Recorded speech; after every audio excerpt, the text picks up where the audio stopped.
আসসালামু আলাইকুম, কেমন আছেন সবাই? আশা করি সকলে খুব ভালো আছেন। শামীমাস কিচেনে আপনাদের সকলকে স্বাগতম। শীতকালে কি আর পিঠাপুলি ছাড়া জমে? বলেন একদমই না। শীতকালে যদি একটু পিঠাপুলি না হয় তাহলে কেমন হয়? তাই তো একদম বেলাবেলি ঝামেলা ছাড়াই মজাদার একটি দুধপুলি পিঠার রেসিপি নিয়ে হাজির হয়ে গেছি।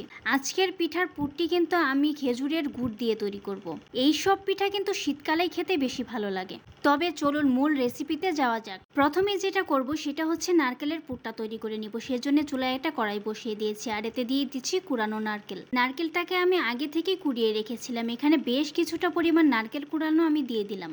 এখন দিয়ে দিচ্ছি খেজুরের গুড়, দিয়ে ভালোভাবে নেড়েচেড়ে মিশিয়ে নিচ্ছি। চুলার আঁচটা কিন্তু মিডিয়াম টু লোতে রেখে এই কাজটা আপনাকে করে নিতে হবে। খেজুরের গুড়ের পরিবর্তে কিন্তু আপনারা চিনি দিয়েও নারকেলের পুরটা তৈরি করে নিতে পারবেন, কিন্তু খেজুরের গুড় দিয়ে তৈরি করলে বেশি টেস্ট হয়। 1 থেকে 2 মিনিট নাড়াচাড়ার পর এখন এখানে মিষ্টির ব্যালেন্সটাকে ঠিক করার জন্য দিয়ে দিচ্ছি খুবই সামান্য পরিমাণ লবণ। এখন শুধু নাড়াচাড়া করার পালা। বেশি একটা নাড়াচাড়া করার দরকার নেই, অল্প সময়ের মধ্যেই কিন্তু নারকেলের পুরটা একদম রেডি হয়ে যাবে। নারকেলের পুরটা কিন্তু আমার একদমই রেডি হয়ে গেছে। দেখতেই পাচ্ছেন কালারটা সুন্দর এসেছে। এই কাজটা করতে আমার 5 থেকে 7 মিনিট সময় লেগেছে।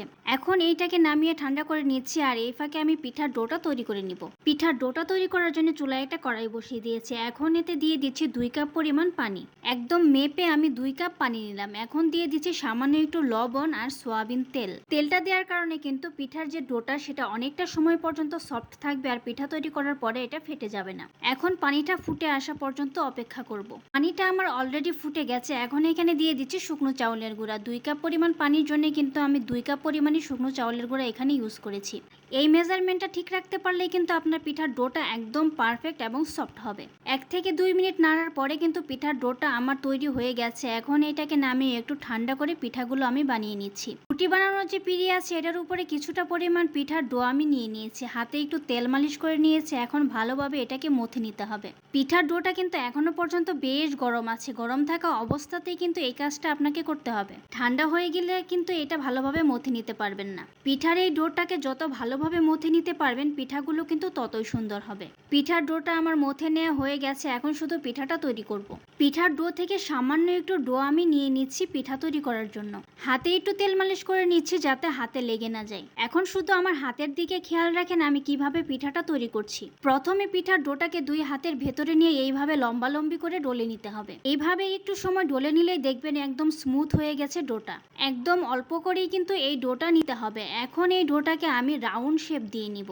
2 হাতের ভেতরে এইভাবে ঘুরিয়ে নিলেই কিন্তু রাউন্ড শেপটা হয়ে যাবে। আমি এটা কিভাবে করছি আপনাকে কিন্তু দেখেই বুঝে নিতে হবে। রাউন্ড শেপ দেওয়া হয়ে গেছে। এখন দেখুন পিঠাটা কিভাবে তৈরি করছি। 2 যে বৃদ্ধা আঙ্গুল আছে এই 2টা মাঝখানে দিয়ে দিচ্ছি আর বাকি আঙ্গুলগুলো সাইড দিয়ে এইভাবে ঘুরিয়ে ঘুরিয়ে একটা বাটি আকৃতির করে নিতে হবে। তবে খেয়াল রাখবেন এটা যাতে খুবই পাতলা হয়। উপরের অংশ এবং নিচের অংশ দুইটাই যাতে খুবই পাতলা হয়, না হলে কিন্তু পিঠাগুলো একদমই ভালো হবে না এবং সিদ্ধও হবে না। এইটা করা কিন্তু খুবই ইজি। আপনারা যদি 2-1 বার দেখেন তাহলেই কিন্তু পেরে যাবেন। আমার বাটি আকৃতির করে নেওয়া হয়ে গেছে। এখন এখানে নারকেলের পুরটা আমি দিয়ে দিচ্ছি। নারকেলের পুরটা দিয়ে 2 হাত দিয়ে ভালোভাবে মুখটাকে সিল করে নিচ্ছি। একটু ভালোভাবে চেপে চেপে কিন্তু মুখটাকে আপনাকে বন্ধ করে দিতে হবে, না হলে কিন্তু পিঠার যে ভেতরের পুরটা আছে সেটা বের হয়ে যাবে। একটা পিঠা আমার তৈরি হয়ে গেল। এখন সেম ভাবে আমি আরেকটা পিঠা আপনাদের তৈরি করে দেখাচ্ছি। সামান্য একটু ডো নিয়ে নিলাম। এখন 2 হাতের ভেতরে ভালোভাবে লম্বালম্বি করে এইভাবে ডলে নিয়ে 2 হাত দিয়ে রাউন্ড করে একটা রাউন্ড শেপ তৈরি করে নিতে হবে। বৃদ্ধা আঙ্গুলগুলো ভিতরে দিয়ে বাকি আঙ্গুলগুলো বাইরে রেখে এইভাবে ঘুরিয়ে ঘুরিয়ে একটা বাটি আকৃতির শেপ আপনাকে দিয়ে নিতে হবে। এখন নারকেলের পুরটা দিয়ে মুখটা ভালো করে আপনাকে বন্ধ করে দিতে হবে। এইভাবে করে আমি সবগুলো পিঠাই তৈরি করে নিব। সবগুলো পিঠাই কিন্তু আমার তৈরি করা হয়ে গেছে। দেখতেই পাচ্ছেন কতগুলো পিঠা হয়েছে। এখন এই পিঠাগুলোকে দুধের ভেতরে জাল করে নিব। চুলায় একটা কড়াই বসিয়ে দিয়েছি। এখন এখানে দিয়ে দিচ্ছি আমি দুধ। একদম পিওর খাঁটি গরুর দুধ এটা। এখানে আমি 1 লিটার পরিমাণ দুধ নিয়েছি। এখন দুধটা ফুটে আসা পর্যন্ত অপেক্ষা করব। দুধটা আমার ভালোভাবে ফুটে গেছে। এখন এখানে একে একে সবগুলো পিঠাই আমি দিয়ে দিচ্ছি। একটু সাবধানতা অবলম্বন করে পিঠাগুলো দিবেন, না হলে কিন্তু ভেঙে যেতে পারে। সবগুলো পিঠাই দেওয়া হয়ে গেছে। এখন আলতোভাবে একটু নেড়ে চেড়ে দিচ্ছি।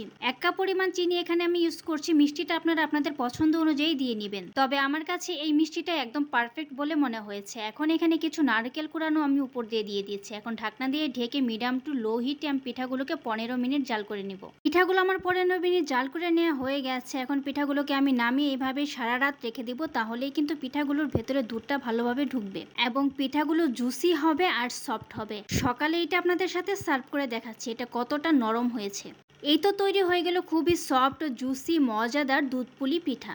এই দুধপুলি পিঠা ছাড়া যেন শীত একদম সম্পূর্ণই হয় না, অসম্পূর্ণই থেকে যায়।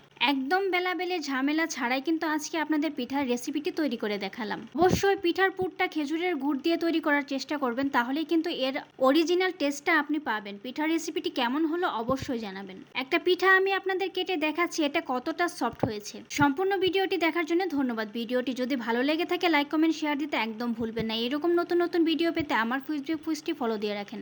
যদি ইউটিউব চ্যানেল থেকে দেখে থাকেন তাহলে চ্যানেলটি সাবস্ক্রাইব করে পাশে থাকা বেল আইকনটা অন করে দিবেন। ধন্যবাদ।